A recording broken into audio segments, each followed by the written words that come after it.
Interesting clip where Brad Garlinghouse is talking about how the SEC treated them.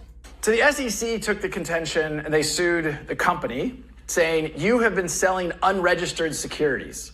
That's illegal. You can't do that. Now, it isn't a criminal issue, but it's a parking, a parking ticket kind of thing. In this case, the parking ticket would have cost a lot of money.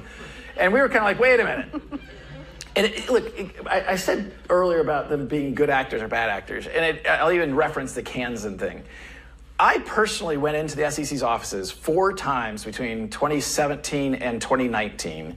Not once did I take a lawyer with me because, why do I need a lawyer? I'm just telling you, here's how we use this technology. To me, as a Harvard Business School graduate, not once did I think XRP was a security. Because it's like, well, security's like, well, that's owning Apple stock. It wasn't even close. What I found objectionable and kind of, I'll even go so far as to say distasteful and maybe even unethical, in all of those meetings, not once did someone say to me, Brad, we think XRP might be a security. You shouldn't do what you're doing. And that would have been like, oh, okay, let's talk about that.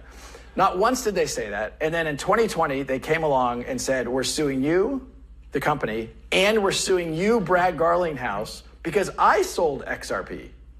Which is that kind of means that there's a few people here in this audience I met on the way in who own XRP. That means, so everyone who sold XRP sold an unregistered security? It was completely corrupt, and that's exactly what we just witnessed.